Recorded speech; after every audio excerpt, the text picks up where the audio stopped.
Space around Earth had become a graveyard of Velthari ships. Metal debris drifted between the human fleet like fallen leaves. What remained of the once mighty Velthari armada fled in terror, leaving behind thousands of destroyed vessels. High Admiral Jin Wook watched the retreat from his command bridge. The battle had lasted 6 hours. 6 hours to completely destroy an empire that had dominated the galaxy for 3 centuries. His fleet had barely taken any damage. "Damage report," he requested calmly. 17 ships report minor hull scratches, sir. No casualties. No significant damage to any vessel. Jin Wook nodded. The Velthari weapons simply couldn't penetrate human shields. Their most powerful attacks felt like gentle rain against advanced human defenses. Meanwhile, human weapons cut through Velthari armor like it was made of paper. On the surviving Velthari flagship, Admiral Zethkros tried to understand what had happened. His forearms shook as he stared at the tactical display. 3/4 of his fleet was gone, destroyed by weapons he didn't understand, used by a species he had dismissed as harmless. "Sir, incoming transmission from the human flagship," reported his communications officer. Zethkros wanted to refuse the call, but he had no choice. "Put it through." Jin Wook's face appeared on the screen. The human admiral looked calm and professional, showing no emotion despite having just won the most decisive victory in galactic history. "Admiral Zethkros, this is High Admiral Jin Wook of the Human Defense Fleet. Do you wish to surrender your remaining ships?" You were supposed to be weak," Zethkros whispered. "We were never weak," Jin Wook replied. "We simply chose to appear that way while we prepared for this day. Your empire has terrorized peaceful worlds for too long. That ends now. How? How did you hide such power?" Jin Wook smiled slightly. "Patience, Admiral. While you celebrated your strength, we studied your weaknesses. While you conquered helpless worlds, we built weapons you couldn't imagine. While you believed your own propaganda about human weakness, we became the most dangerous military force in the galaxy." Across human space, the revelation continued. Ships that had posed as simple cargo haulers revealed their true nature as advanced destroyers. Each one carried weapons equivalent to a traditional battle cruiser. Humble mining vessels uncloaked to show massive gun batteries. Even human passenger liners transformed into assault carriers. Lieutenant Yuna piloted her fighter through the debris field, leading a squadron of the most advanced combat craft ever built. Her ships could phase through enemy weapons fire, becoming temporarily intangible. Their own weapons could punch holes through any known armor. "Blue Squadron, form up on my position," she commanded. "We're receiving new orders from command." The orders were simple. Pursue fleeing Velthari ships and ensure they spread word of humanity's power throughout the galaxy. Let them tell everyone what they had witnessed. Fear would be more effective than any diplomatic message. On the planet Velkorus, heart of the Velthari Empire, panic filled the capital city. Reports flooded in from across their territory. Human ships were everywhere, destroying Velthari forces with impossible ease. General Thekmor burst into the Emperor's throne room without ceremony. "Your Majesty, we're receiving reports from every system in our empire. The humans, they're destroying everything." Emperor Velthron, ruler of the mightiest empire in known space, sat frozen on his throne. "How many ships do they have?" "We don't know, Majesty. Our fleets report being outnumbered everywhere they encounter them. Conservative estimates suggest at least 50,000 combat vessels, possibly many more." The Emperor's face went pale. 50,000 ships? The entire Velthari Empire possessed maybe 15,000 combat vessels. Where had the humans been hiding such a massive fleet? "Sir," continued the general, "there's more. Our intelligence networks throughout the galaxy have gone dark. Agents we've trusted for years are turning out to be human spies. Supply bases we thought were secure are being destroyed from within. They've been planning this for decades." In the Kepler system, Captain Sora commanded a human task force that was systematically dismantling a major Velthari military base. Her ships moved with perfect coordination, their weapons striking with surgical precision. "Target the command center," she ordered. "Minimal casualties, maximum psychological impact." The base's defensive systems tried desperately to stop the human attack, but their weapons couldn't even scratch the human shields. Meanwhile, human quantum cannons carved through the base's armor like cutting through soft clay. Within minutes, the base was completely disabled. The Velthari garrison surrendered without further resistance. "Ma'am, we're receiving surrender signals from 17 other systems," reported her communications officer. "Velthari commanders are abandoning their positions rather than face us." Sora nodded with satisfaction. Terror was spreading faster than their ships could travel. The Velthari military was collapsing not just from human attacks but from pure fear. On Earth, Dr. Su-Jin monitored the deployment of humanity's secret weapons from her laboratory. For 20 years, she had led the development of technologies that defied galactic understanding, weapons that manipulated matter at the quantum level, ships that could exist in multiple dimensions simultaneously, defensive systems that bent the laws of physics. Status of the quantum displacement cannons, she asked her assistant. Operating at 97% efficiency, Doctor. The Velthari shields offer no resistance whatsoever. And the temporal acceleration fields? Perfect performance. Our ships are operating in accelerated time, giving our crews tactical advantages the enemy can't counter. Dr. Su-Jin smiled. These weapons represented the pinnacle of human scientific achievement. While the galaxy had stagnated with ancient technologies, humanity had pushed the boundaries of what was possible. Throughout Velthari space, Agent Boram activated sleeper cells that had been hidden for years. Human operatives who had spent decades building false identities now revealed their true purpose. Critical infrastructure began failing across the Empire. Communication networks went dark. Supply convoys disappeared. Military installations found their own computers turned against them. The Velthari discovered that humans had been living among them, planning this moment for an entire generation. How deep does their infiltration go? Demanded a Velthari intelligence chief. Sir, we don't know. They could be anywhere, anyone. Our entire intelligence network may be compromised. The psychological impact was devastating. An empire built on conquest and intimidation suddenly found itself unable to trust its own people, its own systems, its own understanding of reality. Back in Earth's orbit, Commander Kehoe received reports from human forces throughout the galaxy. Every engagement was a crushing victory. Velthari fleets were surrendering rather than face human weapons.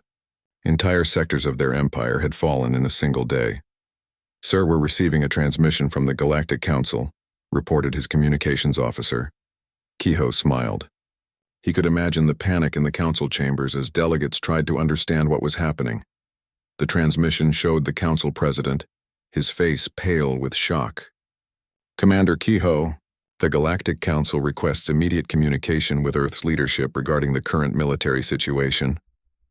I'll relay your message to High Admiral Jin Wook, Kehoe replied politely, though I believe he's quite busy at the moment. On the Galactic Council station, delegates from hundreds of species sat in stunned silence. The holographic displays showed battles raging across dozens of star systems. In every case, human forces were winning by margins that seemed impossible. The Zephyrian delegate turned to his neighbor. How long have they been this powerful? I don't know, replied the Keth representative. But they've been planning this for decades. Every time we mocked them, every time we dismissed them as weak, they were studying us, learning our weaknesses, preparing for this moment. The most terrifying realization was slowly dawning on them all. Humanity hadn't suddenly become powerful. They had been the strongest species in the galaxy for years, possibly decades. They had simply chosen to hide their strength while their enemies revealed their weaknesses. High Admiral Jin Wook stood before the main view screen on his flagship, watching the last Velthari ships flee Earth's solar system. Around him, his officers monitored reports from across the galaxy. The Velthari Empire was collapsing faster than anyone had thought possible.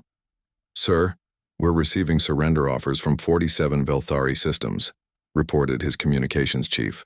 They're requesting terms. And what of their leadership? Emperor Velthron has withdrawn to his homeworld. Intelligence suggests he's preparing for a final stand, but most of his military commanders are abandoning him. Jin Wook nodded thoughtfully. The Empire was finished, but he wanted to avoid unnecessary bloodshed. Humanity's goal wasn't conquest, but the end of tyranny. Open a channel to all Velthari forces, all frequencies. When the connection was established, Jin Wook's voice carried across space to every Velthari ship and base. Velthari warriors, this is High Admiral Jin Wook of the Human Defense Fleet. Your empire is finished. Your fleets are destroyed. Your leadership has failed you. He paused, letting the words sink in. But humanity offers mercy to those who lay down their arms. We seek not conquest, but peace. The Galactic Council chamber looked different now. The same delegates sat in the same seats, but everything had changed. Where once there had been laughter and mockery when humans spoke, Now there was respectful silence. The species that had dismissed humanity as weak now watched Ambassador Dongjun with careful attention. President Nara of Earth stood at the central podium, her voice carrying to every corner of the galaxy through the communication networks. She was a small woman with gray hair and kind eyes, but everyone listening knew she commanded the most powerful military force in known space. Fellow citizens of the galaxy, she began, 7 days ago, humanity revealed its true military capabilities in response to Velthari aggression. We understand that many of you are confused and concerned about what this means for the future. The chamber was completely silent. Representatives from hundreds of species leaned forward to catch every word. Let me be clear about humanity's intentions, President Nara continued. We did not reveal our strength to conquer or dominate. We built our military to protect the innocent and preserve peace. That mission has not changed. On the planet Narration, President Velnara watched the broadcast with tears in her eyes. Her world had been saved from Velthari conquest by the sudden collapse of their empire. Human ships now patrolled her system, but they had asked for nothing in return except friendship. We never knew, she whispered to her aide. All these years the humans were protecting us without us even knowing it. Throughout the galaxy, similar scenes played out on thousands of worlds. Species that had lived in fear of Velthari conquest now found themselves under human protection. But unlike the Velthari, the humans demanded no tribute, claimed no territory, and imposed no laws. Commander Jae Sung led the first official human peacekeeping fleet as it arrived at the former Velthari homeworld. The planet's cities were in chaos as the old government collapsed. Riots filled the streets as different factions fought for control. Sir, we're receiving requests for assistance from 17 different groups, reported his communications officer. They all claim to be the legitimate government. Jae Sung studied the tactical display. His fleet could easily impose order by force, but that wasn't the human way. Instead, he opened channels to all the competing factions. This is Commander Jae Sung of the Human Peacekeeping Force. We're here to prevent bloodshed and help establish stable government. But we will not choose your leaders for you. That choice belongs to your people alone. Over the following weeks, Jae Sung's forces maintained order, while the Velthari people held their first free elections in centuries. Human ships prevented violence, but human soldiers never left their vessels. The message was clear. Humanity would protect the peace, but each world must find its own path. On Earth, General Taemin reviewed reports from across the galaxy in his command center. The transition from Velthari tyranny to human protection was proceeding smoothly. Most worlds had accepted human peacekeeping forces gratefully. A few had requested complete independence, which humanity had granted immediately. Status of former Velthari military units? He asked Colonel Minseo.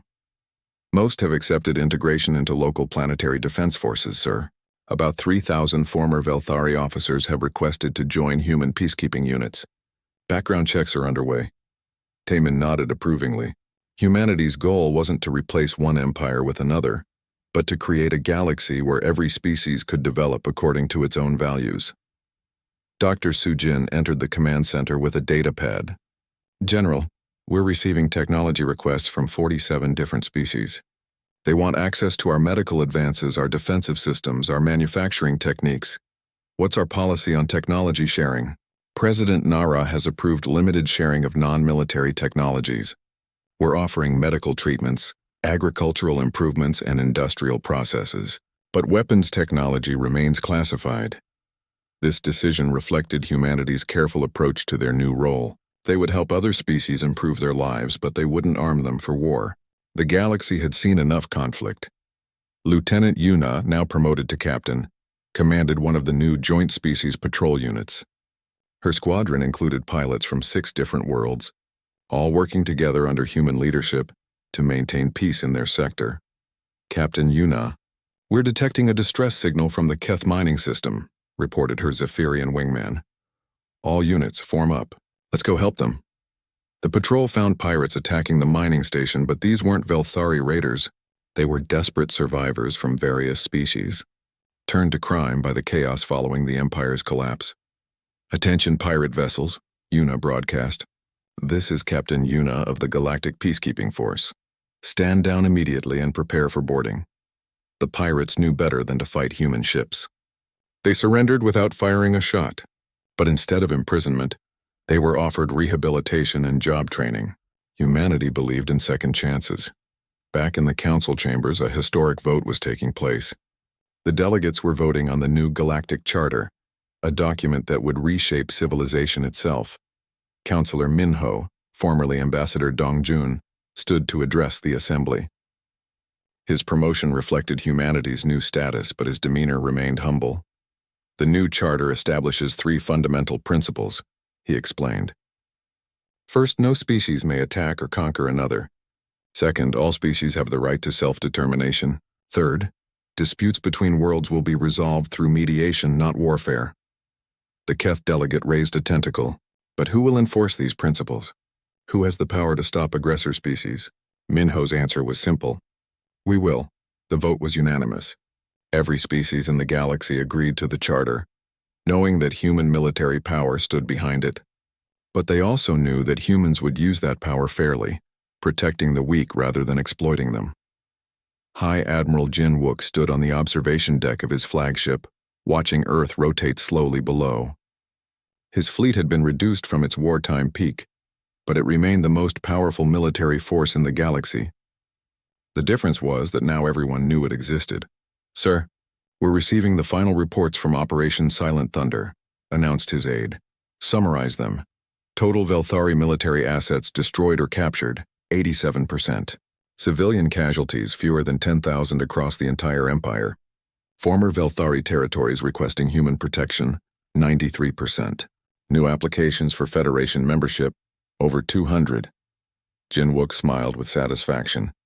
The operation had been a complete success. The galaxy's greatest tyranny was finished, and a new era of peace had begun.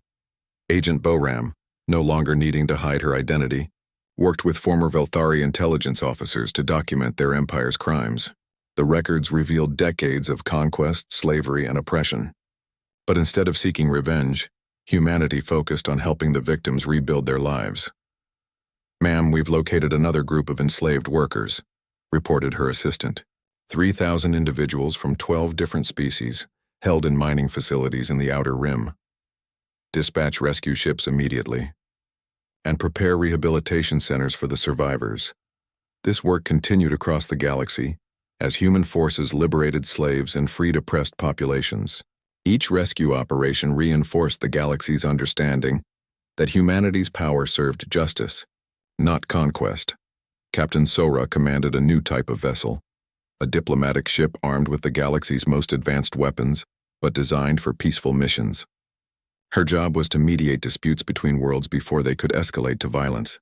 Captain, we're approaching the Zelenthakiri border, reported her navigator. Both species have agreed to human mediation of their territorial dispute. Sora nodded. This was the new way. Instead of species fighting until the stronger conquered the weaker, they called for human mediators. The mere presence of human ships encouraged compromise over conflict. The mediation session took place in neutral space, aboard Sora's vessel. Representatives from both species presented their claims while human diplomats listened carefully. The solution seems obvious, Sora finally said. The disputed system contains resources both species need. Why not establish a joint mining operation with shared profits? The idea was simple, but it required trust. That trust came from knowing that human ships would enforce any agreement both sides made. As the months passed, this pattern repeated throughout the galaxy. Human military power didn't conquer or destroy. Instead, it created space for diplomacy, cooperation, and peaceful development. President Nara gave her final address to the Galactic Council 1 year after humanity's revelation. The galaxy she spoke to was transformed. Wars had ended. Slave markets had closed. Tyrannical governments had fallen or reformed themselves. When humanity first revealed our true military capabilities, she said, many of you feared what we might do with such power. I hope this past year has shown you that strength can serve peace as effectively as it serves war. The applause was thunderous and genuine. Species that had once mocked humanity now looked to them as protectors and leaders. We have not built the largest military force in galactic history to conquer worlds or expand territory, President Nara continued. The Galactic Council station hung in space like a massive metal flower. Representatives from 847 species had gathered for what most believed would be humanity's surrender ceremony. The great assembly hall buzzed with conversation as delegates took their seats. Ambassador Dongjun walked slowly down the central aisle. His simple black suit looked plain compared to the elaborate costumes of the other species. Many delegates watched him with pity. Some whispered among themselves about the tragedy of humanity's situation. "Poor humans," said the Keth representative to his neighbor. "They never had a chance against the Velthari." "At least their suffering will end quickly," replied the Zephyrian delegate. "The Velthari usually make surrender terms reasonable for cooperative species." Outside the station, the Velthari warfleet displayed its terrifying power. 10,000 ships of various sizes surrounded the diplomatic facility. Massive dreadnoughts bristled with weapons. Smaller destroyers and cruisers moved in perfect formations. The site was designed to intimidate, and it worked perfectly. High Admiral Zethkross stood on the bridge of his flagship, watching the station through the main view screen. His forearms were crossed in satisfaction. This would be his greatest triumph. The conquest of humanity would complete the Velthari Empire's dominance over the galaxy. "Sir, all ships report ready," his communications officer announced. "Excellent. As soon as the humans officially surrender, we'll begin occupation of their worlds. Earth will make a fine addition to our empire." Inside the assembly hall, the council president called for order. The massive chamber fell silent as hundreds of alien eyes focused on the lone human at the central podium. "We are gathered today to witness the formal response of humanity to the Velthari Empire's ultimatum," the president announced. "Ambassador Dongjun, you have the floor." Dongjun stood quietly for a long moment, looking up at the sea of faces surrounding him. Then he activated his communication device, which broadcast his words across the entire galaxy. "Honored delegates, people of the galaxy, I bring humanity's official response to the Velthari ultimatum." The chamber was completely silent. Even the Velthari delegates leaned forward to hear the expected words of surrender. After careful consideration of the Velthari Empire's terms, Dongjun continued in his calm voice. "Humanity respectfully declines their offer." For a moment, nobody moved. The words seemed impossible. Then the Velthari delegate jumped to his feet, all four arms waving in fury. "Impossible! They cannot refuse. They will be destroyed." Shocked murmurs filled the hall. Several species representatives looked at each other in disbelief. The humans were choosing death over surrender. It seemed insane. "Furthermore," Dongjun said, raising his voice slightly, "humanity formally rejects the Velthari Empire's claim of authority over any free species. We call upon all peaceful peoples of the galaxy to stand against tyranny wherever it may arise." The Velthari delegate's face turned dark red with rage. "You have signed your death warrant, human. Our fleets will burn your pathetic worlds to ash." Dongjun smiled slightly. "You are welcome to try." On the Velthari flagship, Admiral Zethkross received the transmission with a mixture of fury and disbelief. The humans were actually refusing to surrender? These weak creatures thought they could defy the mightiest empire in the galaxy. "Sir, what are your orders?"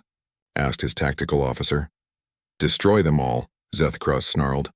"Begin the bombardment of Earth immediately. I want every human world reduced to rubble within the week." The Velthari fleet began moving toward Earth's solar system. 10,000 ships prepared for what they expected to be an easy slaughter. Their sensors showed no significant human military presence. A few patrol ships, some orbital defense platforms, nothing that could threaten such a massive force. But as the fleet approached Earth's outer system, something strange happened. Space itself seemed to shimmer and twist. The stars flickered as if reality was adjusting itself. "What's happening to our sensors?" demanded Zethkross. "Unknown, sir. We're getting interference from something. But we can't identify the source. On Earth, in the hidden command center deep beneath the planet's surface." General Taimin watched the approaching Velthari fleet on his holographic displays. Around him, thousands of human officers prepared for the moment they had trained for their entire careers. "All units, this is Control. Operation Silent Thunder is now active. Repeat, Operation Silent Thunder is active." The message went out across dozens of star systems. On ships disguised as cargo haulers, crews revealed hidden weapons. In asteroid fields and nebulae, massive dreadnoughts dropped their cloaking systems. Throughout Velthari space, sleeper agents activated their sabotage programs. High Admiral Jin Wook stood on the bridge of humanity's most powerful ship, watching the enemy fleet approach Earth. His vessel was so large it could carry entire cities inside its hull. So advanced that its weapons could reshape matter at the atomic level, and for 5 years it had remained completely invisible, hidden in Earth's own orbit. "Sir, all human fleets report ready for deployment," announced his communications officer. "Weapon status? All quantum cannons charged and ready. Singularity missiles loaded. Reality displacement fields active." Jin Wook nodded. These were weapons the galaxy had never seen before. Technologies that human scientists had developed in complete secrecy. The Velthari were about to face firepower beyond their comprehension. Throughout Earth's solar system, space began to change. What the Velthari had thought was empty void suddenly filled with ships. Not hundreds, not thousands, but tens of thousands of human vessels materializing from perfect invisibility. Massive dreadnoughts appeared like metal mountains. Sleek destroyers uncloaked in perfect formations. Fighter squadrons emerged from hidden carrier bays. The human fleet that revealed itself dwarfed even the Velthari armada by 3-1. On the Velthari flagship, chaos erupted on the bridge. Sensor officers shouted impossible readings. Communications specialists reported jamming across all frequencies. Tactical computers crashed as they tried to process the sudden appearance of so many ships. "Where did they come from?" screamed Admiral Zethkros. "Unknown, sir. They just appeared from nowhere. Our sensors never detected them. How many ships are we facing?" "Sir, our computers can't get an accurate count. At least 30,000, possibly more." Zethkros stared at the tactical display in horror. The weak humans who barely rated membership in the Federation had somehow hidden a fleet larger than his own. It was impossible, yet the evidence surrounded his ships like a metal ocean. Captain Wu Jin led a team of human special forces through the Galactic Council Station service tunnels. His mission was simple: take control of the broadcast systems and ensure every species in the galaxy witnessed what happened next. "Sir, we're in position," reported his communications specialist. "Good. Override all channels.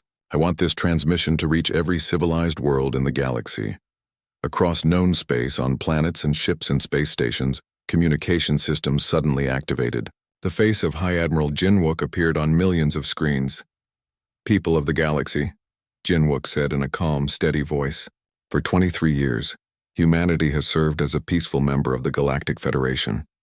We have observed your laws, respected your customs, and sought friendship with all species." On the Velthari flagship, Admiral Zethkros watched the broadcast with growing dread. "During this time," Jin Wook continued, "we have also observed the rise of tyranny. We have watched peaceful worlds conquered by those who mistake compassion for weakness. We have seen the Federation fail to protect its own members from aggression." The camera pulled back to show Jin Wook standing on his ship's bridge, surrounded by advanced technology the galaxy had never seen. Today, the Velthari Empire demanded humanity's surrender. They threatened to destroy our worlds and enslave our people. They believed we were weak because we chose peace over conflict. Jin Wook's expression hardened. They were wrong. At that moment, space around Earth erupted in light. The first human weapons fired, and the galaxy learned what terror truly meant. Beams of pure energy that could cut through any known material. Missiles that bent space itself. Defensive shields that made ships appear to exist in multiple dimensions simultaneously. The Velthari fleet, which had seemed invincible moments before, suddenly found itself facing weapons beyond their understanding. Ships that had taken decades to build vanished in seconds. Their most powerful weapons had no effect on human shields. In the first exchange of fire, lasting exactly 4.7 seconds, the Velthari lost over 3,000 ships. Admiral Zethkros watched his fleet dissolve around him like smoke. The humans weren't just winning, they were demonstrating superiority so complete it defied belief. "Sir, we have to retreat," shouted his tactical officer. "All ships withdraw immediately," Zethkros ordered. But as the surviving Velthari ships tried to flee, they discovered something that filled them with absolute terror. Similar battles were erupting throughout their empire. The disguised human merchants and traders were revealing themselves as advanced warships. Hidden human bases were launching devastating attacks on Velthari installations. The Velthari war fleet moved through space like a metal storm. 5,000 ships of various sizes surrounded the peaceful world of Narration. The planet's blue oceans and green continents looked beautiful against the black of space. But Admiral Kethvar felt no beauty in the sight. Only profit. Send the message, he commanded from his flagship's bridge. On Narion's surface, President Velnara received the transmission in her small government building. Her people were farmers and artists, not warriors. They had no military fleet, only a few patrol boats for emergencies. People of Narion, came the harsh voice of the Velthari admiral. Your world now belongs to the Velthari Empire. You have two choices. Submit and become our servants, or resist and watch your cities burn. You have one day to decide. Velnara's hands shook as she cut the transmission. Her people had lived in peace for centuries. They had never hurt anyone. Now these conquerors wanted to make them slaves simply because they could. She activated the emergency channel to the Galactic Federation. This is Narion calling for help. The Velthari are demanding our surrender. Please, we need assistance. The response came quickly, but it brought no hope. Narion, this is Federation Command. We are sorry, but we have no ships available for immediate assistance. We advise you to consider the Velthari terms carefully. Velnara stared at the communication device in disbelief. The Federation was abandoning them. She tried calling other member species directly, but received the same response everywhere. Fear. The Velthari were too strong, and no one wanted to fight them.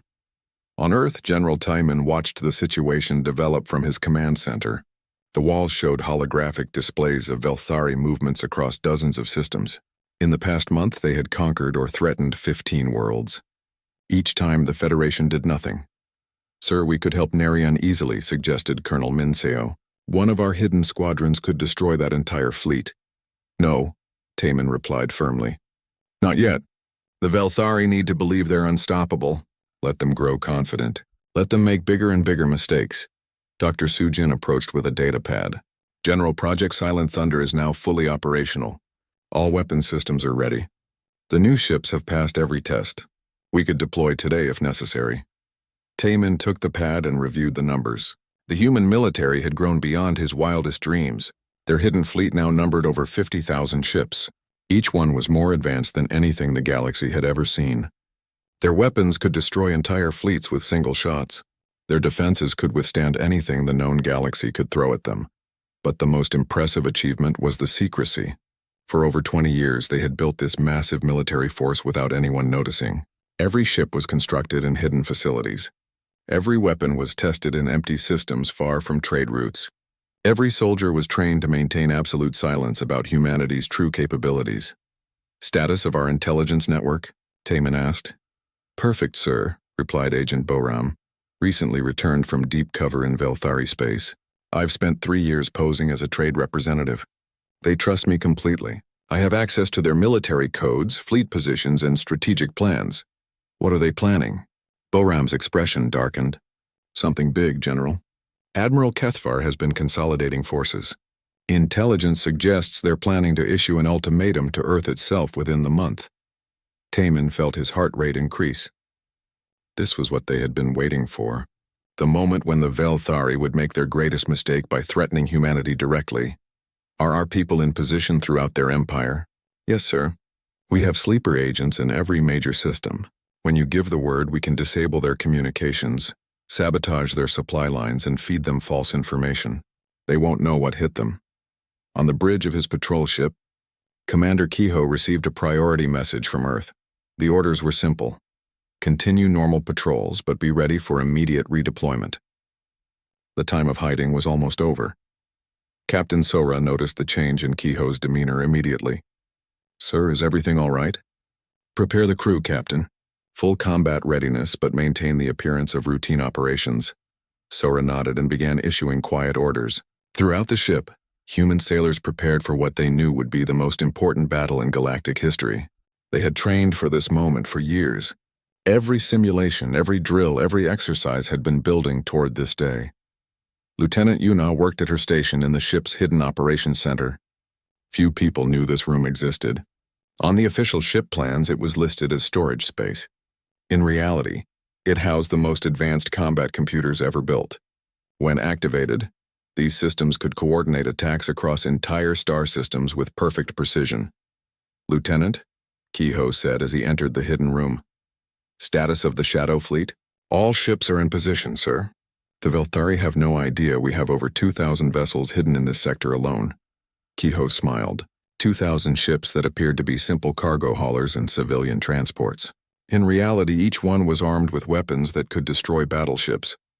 The galaxy's most powerful military force was hiding in plain sight, disguised as harmless merchants and traders. Meanwhile, on the Velthari homeworld, High Admiral Zethkros studied reports from across their expanding empire. Victory after victory had made them confident. The other species feared them. The Federation was powerless to stop them. It was time for the final step in their plan for galactic domination. "What of the humans?" asked his aide. Zethkros laughed. "The humans? They're pathetic. Their entire fleet couldn't defeat a single one of our battle groups. When we conquer Earth, it will take less than a day. They'll surrender the moment they see our ships." The aide looked uncertain. "Sir, some of our captains report that human ships have been more effective lately. The battle at Narration mining station, for example." "Lucky shots," Zethkros dismissed. "Desperate courage from a dying species. It changes nothing. Humans are weak, and weakness has no place in our empire." Back on Earth, Ambassador Dongjun received an urgent communication from the Velthari High Command. The message was simple and direct. Humanity had 1 week to surrender unconditionally or face complete annihilation. Dongjun read the message twice, then smiled. He immediately transmitted it to General Taemin on the secure channel. "They've made their move, General." "Excellent. It's time to set the final pieces in motion. Send word to all our hidden assets. Project Silent Thunder moves to Stage 2.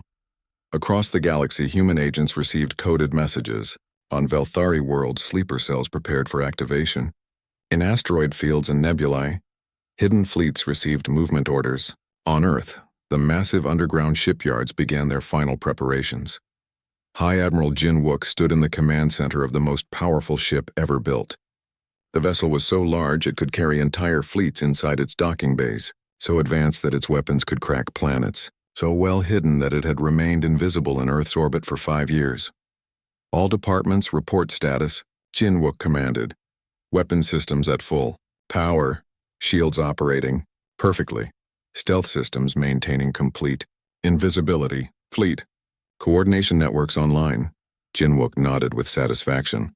Around him, thousands of officers prepared for the greatest military operation in human history. They had waited patiently while their species was mocked and dismissed. They had watched stronger species bully weaker ones while maintaining their own disguise of helplessness. But the time for hiding was almost over. "Sir," reported his communications officer, "we're receiving the final authorization codes from General Taemin." Jin Wook took a deep breath. In a few days, the galaxy would learn the truth about humanity. They would discover that the species they had dismissed as weak and pathetic was actually the most dangerous military force in known space. "Send the message to all human forces," Jin Wook ordered. "Operation Silent Thunder is authorized. Prepare to show the galaxy what happens when someone threatens Earth." The message spread through hidden networks across dozens of star systems.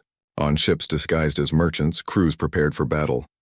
In secret facilities, weapons that could reshape the balance of galactic power came online. Agents who had spent years building false identities received their final orders. The Velthari had demanded humanity's surrender. Instead, they were about to learn why humans were the most feared predators on Earth before they ever reached the stars. The Great Hall of the Galactic Council buzzed with laughter. Ambassador Dongjun stood at the center podium, his face calm as hundreds of alien delegates mocked humanity's request. His dark suit looked plain compared to the colorful robes and elaborate armor of the other species. "The humans want military rank 7? Screeched the Velthari representative, his forearms waving dramatically. "These soft creatures can barely handle patrol duties." More laughter filled the hall. Dongjun waited patiently. He had heard these insults for 3 years now. Behind his calm expression, he was recording everything. Every laugh, every insult, every dismissive gesture. Earth would remember them all. "Honored delegates," Dongjun said in his quiet voice. "Humanity has served the Federation faithfully. We have protected trade routes and assisted in peacekeeping missions. We request only fair recognition of our contributions." The Velthari delegate slammed his fist on his desk. "Fair recognition? You lost half your ships fighting mere pirates last month. The Keth children could do better." This brought another wave of laughter. Several species nodded in agreement. The humans were weak, everyone knew that. Their ships were slow, their weapons were basic, and their tactics were simple. They had joined the Federation only because they begged for protection. "The request is denied," announced the Council President. "Humanity remains at military rank 3. This session is closed." Dongjun bowed politely and left the hall. Behind him, the delegates continued their jokes about human weakness. He walked to his private communication room and activated the secure channel to Earth. "Report, Ambassador," came the voice of General Taemin. "They refused again, General. The mockery continues as planned." "Good. How long do you think we can maintain this charade?" Dongjun smiled slightly. "As long as necessary. They truly believe we are helpless." Far from the council chambers, Commander Kiho floated in the bridge of his patrol ship. Through the view screen, he watched 3 Velthari raiders attacking a Keth mining station. The small alien miners were screaming for help over the radio. "Sir, we're outnumbered 10-1, reported Captain Sora from the tactical station. "Standard Federation protocol says we should call for backup." Kiho nodded. "Yes, that's what they expect us to do. Prepare the weapons, but remember the limits." Sora understood. Every human officer knew the rules. Fight well enough to win, but never fight well enough to impress. Show courage, but not skill. Save lives, but appear lucky, not superior. "All ships engage the raiders," Kiho ordered. "Remember, we're just brave humans doing our best." The 3 human patrol ships moved toward the 10 Velthari raiders. To any observer, it looked hopeless. The human ships were smaller and appeared poorly armed. The raiders laughed over open channels, calling the humans foolish. The battle began badly for the humans, just as planned. Several shots missed their targets. One human ship took damage and appeared to struggle. The Velthari grew confident, moving in for easy kills. Then something changed. The human ships began moving in perfect coordination. Their shots became more accurate. Not perfect, but good enough. 2 raider ships exploded in quick succession. "Impossible," shouted the Velthari commander. "How are they hitting us?" Kiho watched his tactical display carefully. His ships were performing at exactly 30% of their true capability. Enough to win, not enough to raise suspicions. The AI systems that could have destroyed all 10 raiders in seconds were running on minimal power. Within 20 minutes, 7 raiders were destroyed. 3 escaped exactly as Kiho intended. The survivors would report that humans were slightly better than expected, but still nothing special. "Lucky shots and desperate courage," they would say. "Thank you, human ships," came the grateful voice of the Keth mining supervisor. "You saved our lives." "Just doing our duty," Kiho replied modestly. Inside, he felt sick. His ship's true weapons could have ended this fight in 30 seconds without a single civilian casualty. But the plan required patience. After the battle, Sora approached Kiho privately. "Sir, how much longer must we pretend to be weak?" Kiho looked at the stars through the view screen. Somewhere out there, hidden in the darkness between systems, waited the real human fleet. Ships so advanced they would terrify the galaxy. Weapons that could crack planets. Technology that made current galactic standards look primitive. "As long as it takes, Captain. Our scientists need more time. Our hidden fleet needs to grow larger. Most importantly, we need the galaxy to completely forget that humans might be dangerous." "The men don't like it, sir. Pretending to struggle against raiders when we could destroy entire fleets." "I know. But remember what General Taemin always says. The best weapon is one your enemy never sees coming." Sora nodded reluctantly. She returned to her station and began preparing the after-action report. Like all human military reports, it would emphasize their luck rather than their skill. It would mention equipment failures that didn't actually happen. It would make their victory sound desperate and costly. Back on Earth, General Taemin read Kiho's report in his underground command center. Around him, holographic displays showed the true extent of human military power. Thousands of advanced ships hidden in asteroid fields and dark nebulae. Weapons that could destroy stars. Technology that bent the laws of physics. "Status report, Dr. Sujin," he said to the chief scientist. "Project Silent Thunder is ahead of schedule, General. The new quantum weapons are ready for deployment. The cloaking systems are perfect. Even our basic ships are now superior to anything the Velthari possess. And our intelligence network?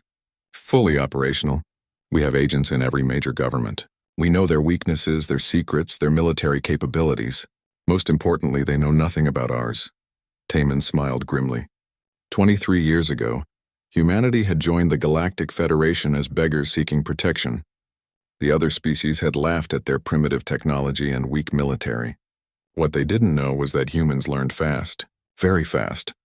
While the galaxy mocked them, human scientists had studied every piece of alien technology they could find. Human spies had infiltrated every government.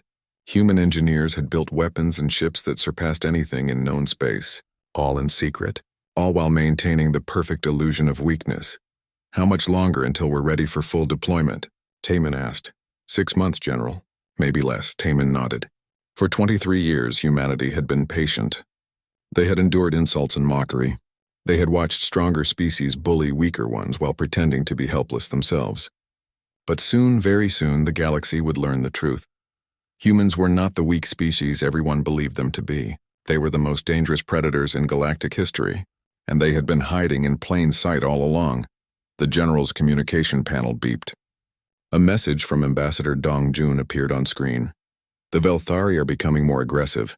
Intelligence suggests they're planning something big." Taman's smile grew wider. "Perfect. Let them make the first move. When they do, the entire galaxy will see what happens when someone threatens humanity." In space, Commander Kehoe received new orders. Continue the charade, maintain the illusion of weakness, and prepare for the day when humanity would finally show its true face to the galaxy.